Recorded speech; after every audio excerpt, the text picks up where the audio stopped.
Hello, my dear student. This is Deep, and you are watching English with Deep sir. तो जैसा कि आप जानते हो, हम क्लास 8th का जो इंग्लिश का पेपर है जो अभी लगा है आपका, उसको क्या कर रहे हैं, डिस्कस कर रहे हैं। तो इसके 1 से लेकर और 16 नंबर तक के जो क्वेश्चन हैं हम वो ऑलरेडी डिस्कस कर चुके हैं। वो वीडियो यूट्यूब चैनल पर अपलोड कर दिया गया है। अब हम इस वीडियो में देखने वाले हैं 17 से लेकर 25 तक जितने भी आपके क्वेश्चंस हैं उनको। चलो तो चलते हैं।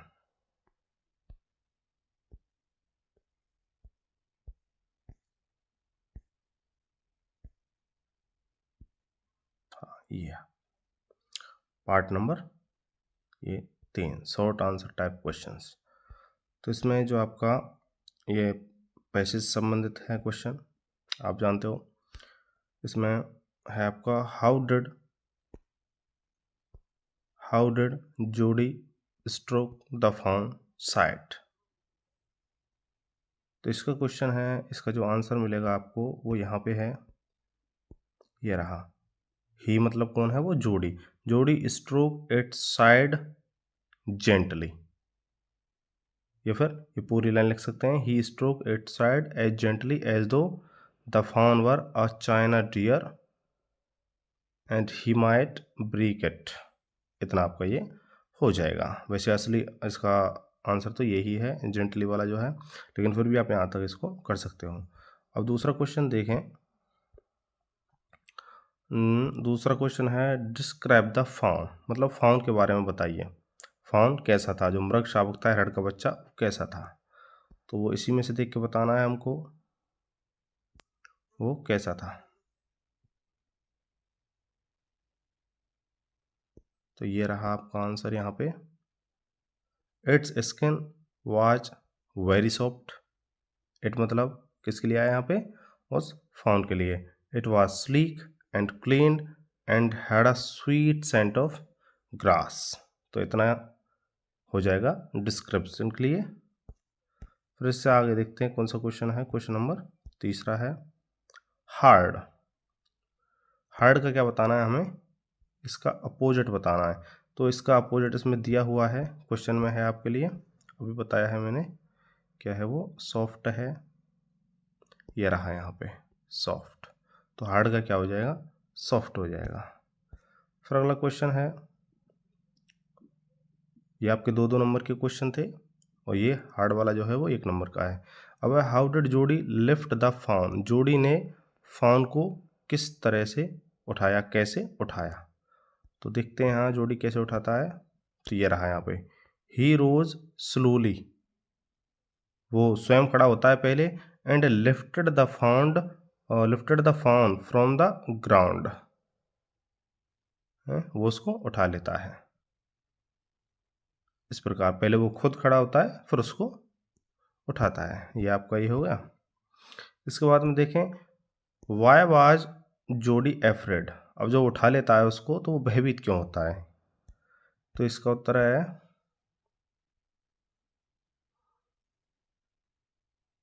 ये रहा यहाँ पे, he was afraid that it might kick and bleat at sight and smell of its mother। उसको डर था कहीं ये किक ना मार दे, लात ना मार दे, या फिर अपनी माँ को देकर मिमियाने ना लग जाए उसकी गंध को सूंघकर। तो ये था इसका आंसर। फिर आगे चलते हैं। Right one word. अब वन वर्ड लिखना है आपको इसके लिए। ये एक पूरी लाइन है, फ्रेज बनी हुई है यहाँ पे। टू मूव समथिंग, किसी चीज़ को उठाना या हिलाना। टू ए हाइयर लेवल, ऊंची, मतलब किसी चीज़ को ऊंचा उठाना। उठाना मतलब क्या होता है, एल आया है तो लिफ्ट होगा। इसका क्या बनेगा, LIFT। ये जो एल दिया है वो एल इसका है, लेफ्ट। लेफ्ट मतलब उठाना। To move something to a higher level, ऊपर उठाना क्या होता है, लिफ्ट करना होता है। फिर देखते हैं, एक आपका ये पैसेज हो गया कंप्लीट। फिर है ये 19 से 20। तो इसमें देखते हैं, पहला क्वेश्चन है, how were the goal post made. कैसे बनाए थे, कैसे गोल पोस्ट बनाए गए थे। चलिए इसे देखते हैं। यहाँ पे क्या है, हाँ ये रहा यहाँ पे, गोल great coats were dumped in piles to make goal post। ये इसका आंसर है। फिर आगे चलते हैं, अपन दूसरा क्वेश्चन देखते हैं। Where was the football match played, कहाँ खेला गया था फुटबॉल का मैच। चलो तो इसके देखते हैं ये कहाँ खेला गया था।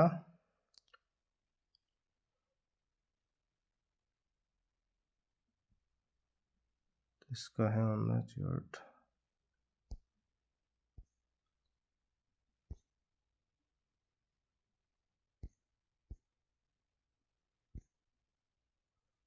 हाँ यहाँ शुरू में ही है इसका उत्तर, ये यहाँ पे है।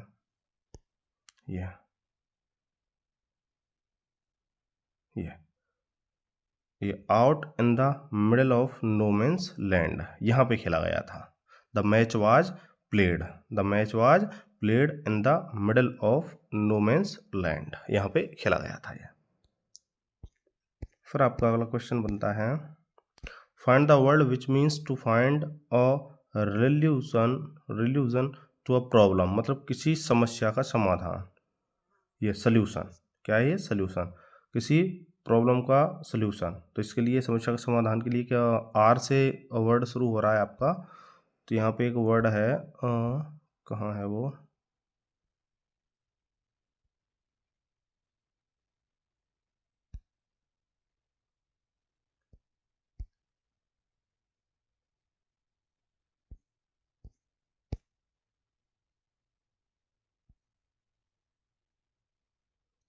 इसमें एक आर से वर्ड दिया हुआ है आपके लिए, ये रहा, ये मिल गया।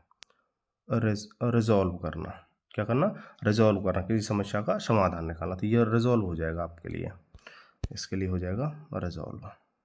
फिर अगला है, व्हाट डिड हैंस वॉल्फ से टू जिम, हैंस वॉल्फ ने जिम से क्या कहा। व्हाट डिड हैंस वॉल्फ, ये इसने हैंस वॉल्फ ने जिम मैकपर्सन से क्या कहा था। तो ये देखते हैं, चलो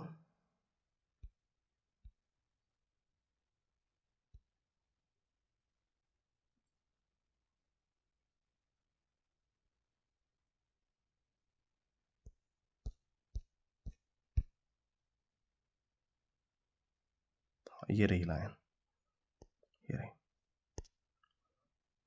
gym Macpherson he said after a while, उसने जिम मैकपर्सन से कुछ देर बाद कहा, I think this how we should resolve this war, ये लाइन यहाँ पे है। फिर इससे आगे भी आप लिख सकते हो चाहे तो।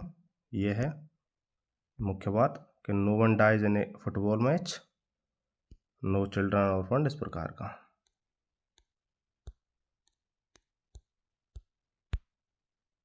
ठीक है, इससे अगला क्वेश्चन है आपका, how did they keep out the cold.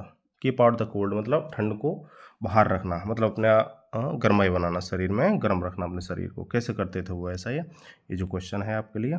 अब देखते हैं चलो इसका उत्तर क्या है। ये रहा,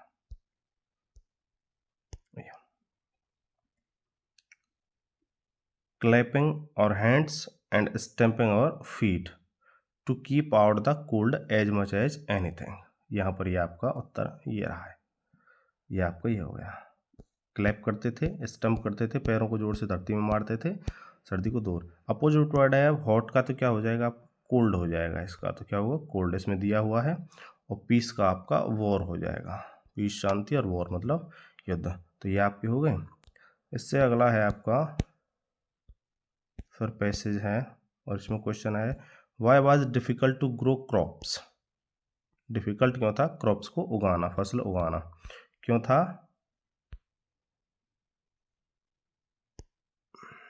it was always sunny and hot, it was difficult to grow crops और वेजिटेबल्स। ठीक है, यही है, it was difficult to grow crops क्यों था, it was always sunny and hot, हमेशा गर्मी रहती थी, धूप रहती थी, इसलिए कठिन था। Who was Vasant and why did he always wonder. Vasant कौन था, हमेशा वो घूमता क्यों रहता था, क्यों घूमता था हमेशा, वसंत।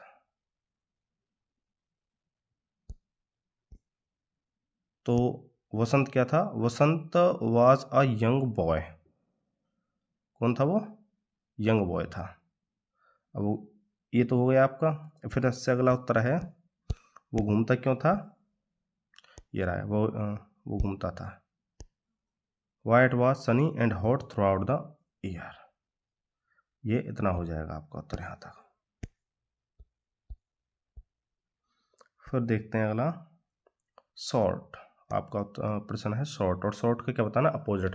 तो इसका लॉन्ग भी हो सकता है, इसमें है दिया हुआ है लॉन्ग, और टॉल भी, इसमें जो है पैसेज में वो आप दोनों ही ठीक माने जाएंगे।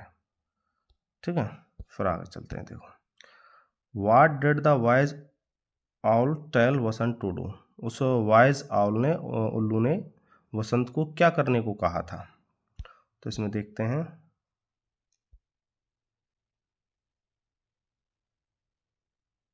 ये you must go to the tallest mountain and bring the 4 season birds. ये कहा था उसने करने के लिए, जाओ वहां से वो ये चीजें लाओ आप। Thank you wise owl who said to whom. Thank you wise owl, ये बात किसने कही, तो Vasant said this, Vasant said this to wise owl. आपका आंसर क्या बनेगा कि वसंत सेड दिस, दिस मतलब क्या हुआ, दिस हुआ ये बात, Vasant said this to wise owl, ये आपका उत्तर हो जाएगा। यहाँ पे दिया हुआ भी है, ये रहा, thank you wise owl said Vasant, ये चीज इसने कही थी। ठीक है, इसके बाद देखें अब बर्ड। बर्ड का आपको क्या बनाना है, प्लूरल, तो क्या हो जाएगा BIRDS, बर्ड्स हो जाएगा, बर्ड का बर्ड्स हो जाएगा आपका। ठीक है, फिर आगे चलते हैं हम, और आगे रीअरेंज करना है आपको, सेंटेंस को क्या करना है, रीअरेंज करना है। ये एक आपकी स्टोरी है, इसको आपको क्रम से जमाना है, क्रम से जमाना है। चलो देखते हैं कैसे जमती है, जमाते हैं, कौन सा काम पहले हुआ। तो आपकी जो सी है वो पहली लाइन है, an ant and a Dove were friend, एक चींटी और डव क्या थे, मित्र थे। फिर इसके बाद में आपकी ये लाइन आएगी, ये रही, they lived on a tree near a river, यहाँ पर वो रहते थे। फिर आपकी आएगी ये लाइन, ये E, one day the ant fell into the water. इसके बाद में आएगी आपकी ये लाइन, ये रही आपकी D, the dove dropped a leaf to save the एंट।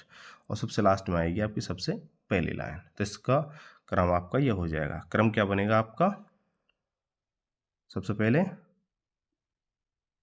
सी होगा, फिर ई नहीं होगा, ये नहीं है, सी नहीं, सी के बाद में बी, सी के बाद में होगा आपका बी,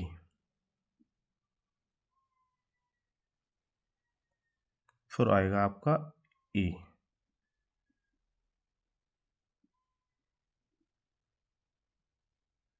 फिर उसके बाद में होगा आपका डी, और फिर आएगा आपका ए। इस प्रकार से कहानी आपकी ये हो जाएगी सॉल्व। फिर इससे आगे चलते हैं, क्या है, फिर आपका ये पार्ट 4 आता है। इसमें क्या है आपके लिए, एक तो लेटर दिया है, और एक आपके लिए क्या दिया है, छुट्टी मांगने के लिए आपको एक पत्र लिखना है अपने प्रिंसिपल को, ये 3 दिन की छुट्टी पर। अब किस लिए है, क्योंकि तुम्हारे भाई ने डिस्ट्रिक्ट लेवल बैडमिंटन में क्या टूर्नामेंट में क्या भाग लिया है, तो आप भी वहाँ क्या कर रहे हो, जा रहे हो, आप देव या दिव्या हो, उसके गुना आपको 3 दिन की छुट्टी के लिए प्रार्थना पत्र लिखना है प्रिंसिपल को। ईजी है, कोई दिक्कत नहीं है इसमें। और फिर आपके लिए ये कैप सेलर की एक स्टोरी है, पहली बार आई है, कक्षा 8 के लिए नहीं आती, नहीं है 10वीं कक्षा में आती है, चलो कोई दिक्कत नहीं है। फिर भी कैप सेलर, और ये आपके लिए अथवा में क्या है, हेल्थ एंड हाइजीन का क्या है, एक पैराग्राफ है। तो ऐसे ही अच्छे अच्छे वीडियो देखने के लिए बिल्कुल चैनल को आप फॉलो कर लीजिए। अब आप देखिए, कैलकुलेशन कीजिए कितने मार्क्स आपके बैठ रहे हैं, कितने सही हैं। जिन बच्चों के 80 में से 50 से ऊपर मार्क्स आ रहे हैं, वो कमेंट में अपना नाम और अपने अंक लिख दिए कि सर जी मेरे इतने नंबर हैं, ये इस प्रकार से हैं। ठीक है, ओके, बेस्ट ऑफ लक बच्चों।